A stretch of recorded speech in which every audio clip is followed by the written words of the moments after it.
Hello everyone, welcome back to AJ Khan Geotechnical Forum once again. Uh, Today I'll be continuing with the settlement analysis for shallow foundations, and this is lecture number 5C. In the earlier two lectures, that is in lecture number 5A, we talked about immediate settlement, and in lecture 5B we talked about consolidation settlement analysis. And today in this lecture we'll be talking about time rate of settlement. In order to estimate the time rate of settlement, first of all, you'll need the test result from one-dimensional consolidation test. And from this test, you'll have to obtain CV versus stress curve. CV is the degree of consolidation or the rate of consolidation, if you would like to say, and the uh, stress here is the total stress, that is P naught prime, that is the effective overburden pressure, plus delta P, which will be generated by the applied stress through foundation or through any fill material on the ground surface. The variation of CV with stress is not essentially, going upward or going downward. It is kind of erratic, non-uniform, and both the CV and stresses should be calculated at the middle of the clay layer. That is also applicable for calculation of consolidation settlement, which we discussed in our last lecture. Um, so in order to pick up the right value of CV, you'll have to calculate the P naught prime plus delta P at the mid height of the clay layer, and the corresponding value of CV should be used for calculation or for estimation of time rate of settlement. Okay, often we go for some conservative approach, like go for the minimum value, or sometimes you go for the maximum value of CV. That is not correct. You should pick up the right value of CV corresponding to the P naught prime plus delta P. Right. In order to uh, estimate the time rate of settlement, the only equation that you'll need, which is not a very complex one, is T equal to T sub V by C sub V times HD square. I'll explain the terms in a minute. And this was derived again by Terzaghi. So T here is the time to reach a particular percent or degree of consolidation. That is what we are more interested about. Uh, we want to know how long it will take for a particular percent of consolidation or degree of consolidation to take place. And the CV in this equation is the coefficient of consolidation, which I have already explained in the last slide, corresponding to the total effective pressure, that is P naught prime plus delta P, acting at the mid height of the clay layer, as explained, as I have already explained earlier. And HD is the drainage thickness of the consolidating layer. This I'll explain in a minute. Uh, uh, if drainage occurs in both the directions of the clay layer, that is, if it goes upward and downward, then it is equal to the half of the thickness of the clay layer, that is, the travel path will be halved. And if it is in one direction, that is either at top or at bottom, it will be equal to, of course, the thickness. I'll explain this in a minute. And T sub V is the time factor, which is a function of degree of consolidation that you are trying to estimate. And for a degree of consolidation up to 60%, this is the expression for calculating time factor, and beyond 60%, this is the part of the equation. So all the terms are explained here, and you know how to get all these things. T is something that you will calculate. HD will depend on single drainage or double drainage condition, and TV you can calculate for a desired degree of consolidation using these equations. And C sub V is a parameter, which that is the coefficient of consolidation, which you will obtain from the laboratory test result. Okay. So here is the explanation for single drainage and double drainage. On the left, we have the single drainage situation where you have clay layer.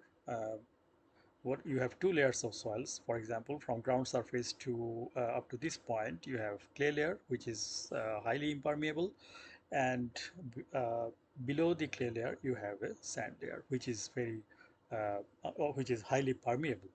So when this foundation of a building is constructed on this clay layer, under the load there will be stress, of course, and the water or the moisture uh, within the clay layer will try to escape out.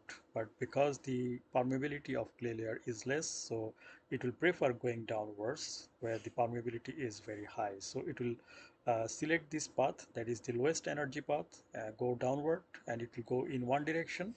Of course, an insignificant amount will also go up, but very significant portion will go down to the higher permeable layer. And after it goes down to the sand layer, then it will escape out, in the lateral directions. So that is the perfect example of single drainage condition. And in the double drainage condition, the moisture from inside the clay layer should be able to escape in both the directions. That is, it will go top and it will go bottom.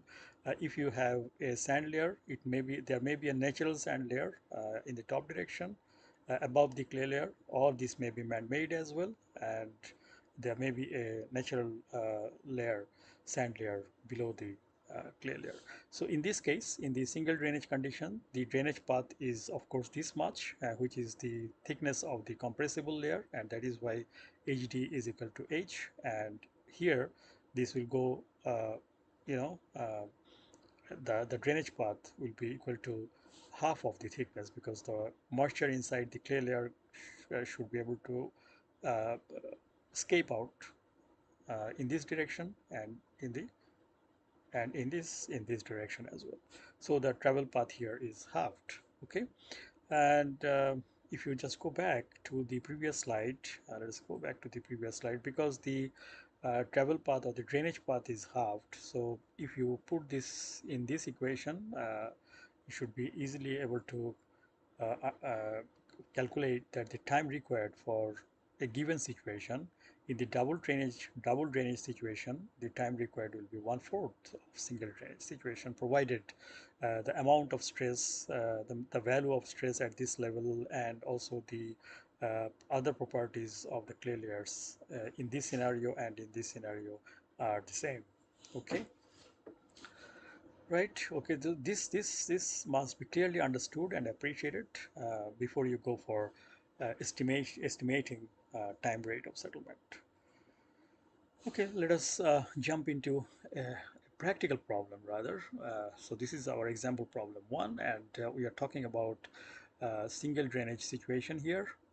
The applied load uh, to the foundation through the column is 200 kilopascal, kilopound, which of course comprises of 100% dead load and 100% live load specified by the building code. And the size of the footing is this. These are the elevations or the reduced levels given.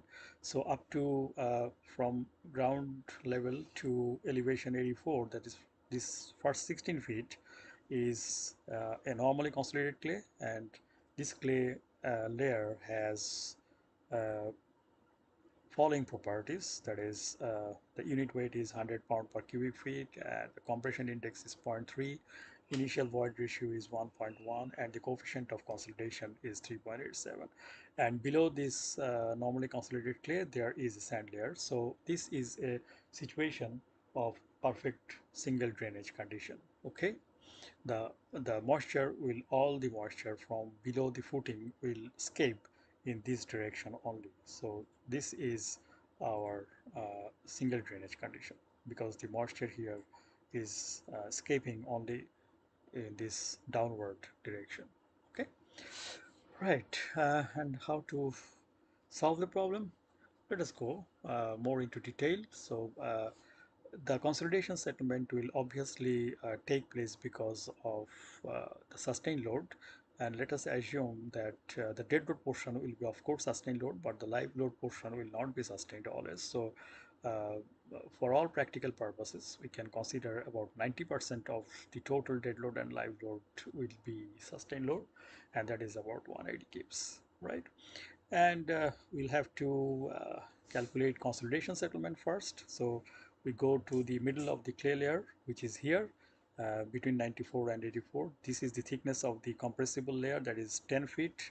So uh, first of all, we'll have to calculate P naught prime, that is the effective overburden pressure at this point, which is 6 plus 5 and all these things. So this is 1100 psf, and the additional pressure from the footing at this point, or at this mid height of the clay layer, you say, that is delta P, which is of course in 2:1 distribution, and that will give you 570 psf. We have talked about all these things in our previous lecture, lecture number 5b, and this is the, because this is a normally consolidated clay, so we'll use this equation for calculating, and we have calculated a settlement equal to 3.11 inch, right?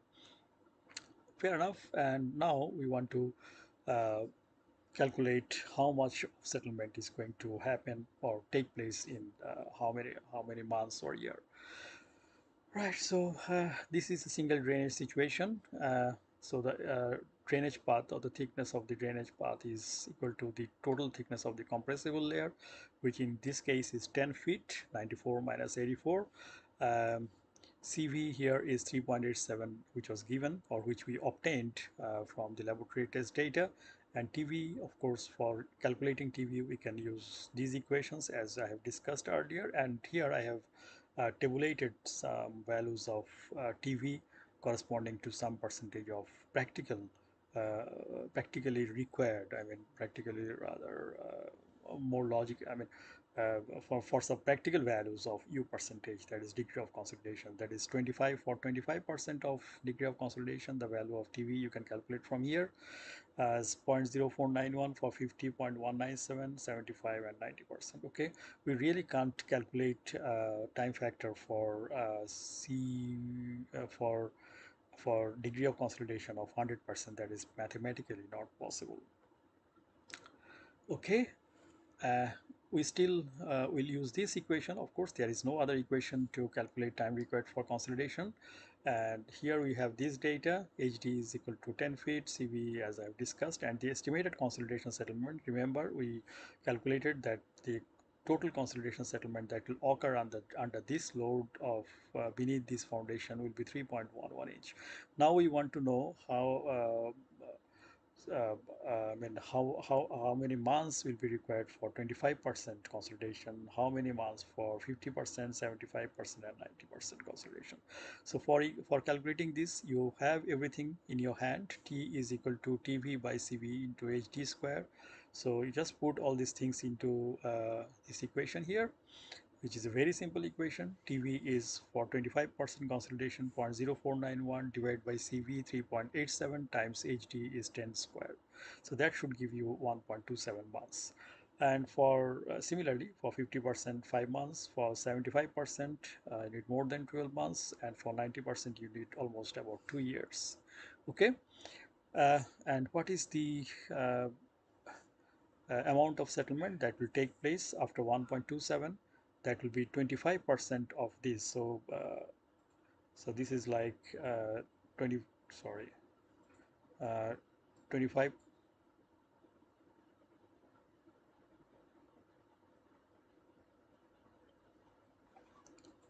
hang on,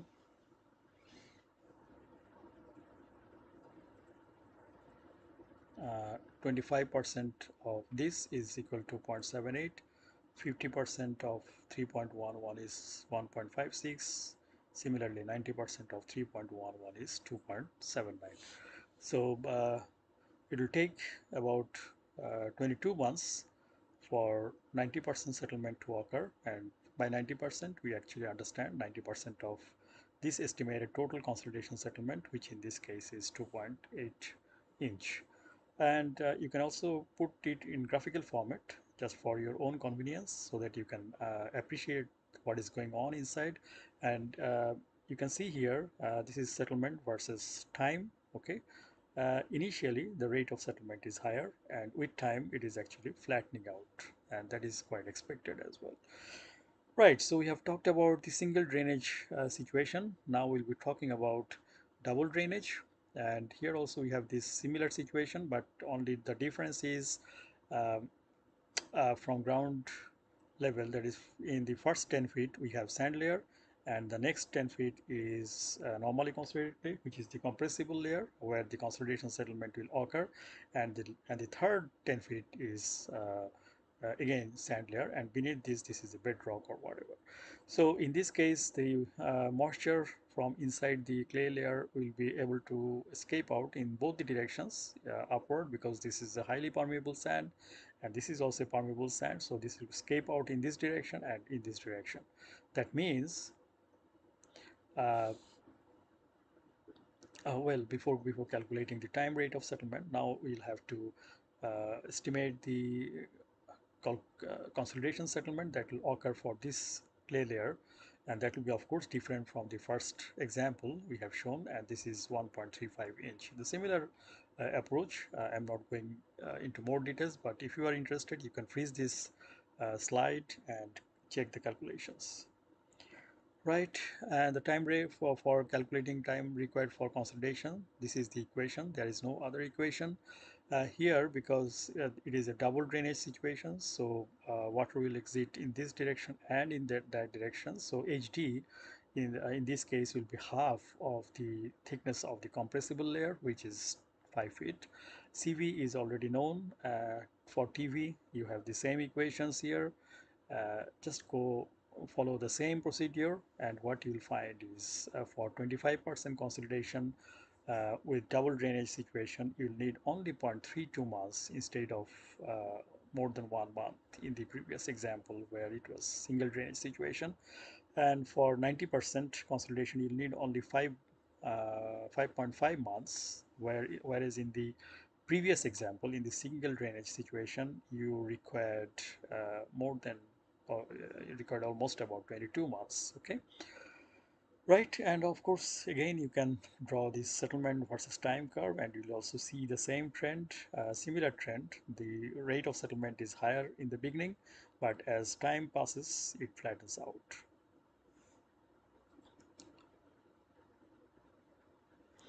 Right, so here's the comparison for single drainage and double drainage. For the examples we have just picked up, you can see here, you can easily compare. Time required for 25% here is 1.27, here is 1.32. Time required for 90% is 22 months, and here it is only 5.5 months. And as expected, by the very virtue of the nature of the equation, the time for double drainage should be 1/4 of single drainage, which you can see here as well. Right. Now let us pick up another example, that is example number 3, and here we are considering multiple layers and single drainage. Uh, in the earlier layer, on the earlier examples, we are talking about only single layer and single drainage, or single layer double drainage. Now we are talking about multiple layers and trying to make it more complex and also trying to solve it. These are the examples which you will hardly find in any textbook or in any other video lectures. So I'll rather request you to concentrate, pay more attention in this example problem. So here we have two clay layers beneath the footing, clay 1 and clay 2, I'm saying, and these are the properties which are very different from each other, and here is this sand layer. So it is quite understandable that uh, from the clay layer, from clay 1 layer, the moisture will have to travel all the way downwards, okay, uh, to escape out, and from the second layer it will have to travel only this much of path. Okay, so in the for the first layer, the moisture will have to pass all these 10 feet distance, and for the second layer it will only have to pass 5 feet. But there is a problem, that is which value of CV to use for, say, for clay layer, if you want to uh, analyze it, because the moisture here is traveling through this layer, which is of thickness 5 feet, of course, but the CV here is 2.75. But the moment it passes this, this layer, it is entering into another layer which has a CV of 3.87. Now the question is, uh, which value of CV to be used here? Okay, that is our problem. Now for this one, for this clay layer, for the second layer, there is no problem. It is fine. You can use this CV layer, CV value here, and calculate, because it is not passing through any other clay layer. But for the first one, there is a kind of mix-up. So what we can do is very much like what we did for bearing capacity problems in my previous lectures. If you remember, when we have these multiple layers, which value of C to use, which layer or which value of phi to be used in the equations. Similar approach we are going to take here. What we'll be doing, we'll convert these two clay layers into a single equivalent uh, sort of hypothetical layer, and we'll be calculating weighted average of CV, which is given by H1, that is the thickness of this layer, times CV1 plus H2 CV2, and by using this approach, we can calculate the weighted average equal to 3.31 instead of 2.75 or 3.87, and the drainage path in this case now will be H1 plus H2. Okay, so what we have done is we have converted these two layers into one single layer as I am showing here. Okay, and the property of this single layer is CV is equal to 3.31, and the drainage path should now be very simple, 10 feet, and the rest of the procedure is same as before. Okay, so that solves one problem. Now uh, we may have another situation here which is a bit more complex. Now we have multiple layers. Again, we have clay layer 1, clay layer 2 above the sand layer. Now below the sand layer we have another clay layer, which is clay layer 3, and the CV values of 1, layer 2 and layer 3 are all different from each other. So for these two layers, we can again convert them into a single hypothetical clay layer, which is of course this, which we have already done, and this one remains isolated because it is not connected to that, and it is traveling, the moisture from this layer is traveling upward into the sand layer, and then it is going out laterally. Now this has a CV value of 3.2, which is fine, and the drainage path is 3 feet, which is also okay because the elevation here is 78 and the elevation here is 75. Now if you are asked to calculate time required for 50% consolidation of this system. Now you have converted these two layers into one, fine. So you can calculate T50, T sub 50, that is time required for 50% consolidation of this hypothetically generated layer. Okay, and also you can calculate time required for 50% of this layer. But the problem is this T50 and this T50 are not going to be same. They are going to be different because here here the here the thickness of the layer is high, and also the CV value is different from what you have for this layer. So these two T50 are not going to be same. So in this case, you have to think more. Say if T50 for this layer is say 10 years or say 6 months, let us put it small. Okay, T50, that is time required for 50% consolidation of this layer, is only 6 months. Time required for uh, this layer will be say 2 months for 50% consolidation. So when 50% consolidation occurs in this thick layer, this layer has already uh, consolidated more than 50%. So these two cannot be equal. So for a given time, you can calculate settlement here, and also you can calculate settlement here. But you cannot really calculate or estimate what will be the time required for 50% consolidation of these two layers, and what will be the, I mean, at the same time, this layer will not consolidate only 50%. It will possibly uh, consolidate more than 50%. That will depend on how much is the thickness of this layer, and how much and what is the value of the CV and all these things. So this is kind of complex, okay, but still you know what to do. I leave it with you. Think more about it, go deeper into it, and try to solve a practical problem of multiple layers. So this is a single drainage condition. Similar approach you can apply to multiple layers with double drainage situation. Thank you very much. Thanks for being with me. Thanks for watching this video.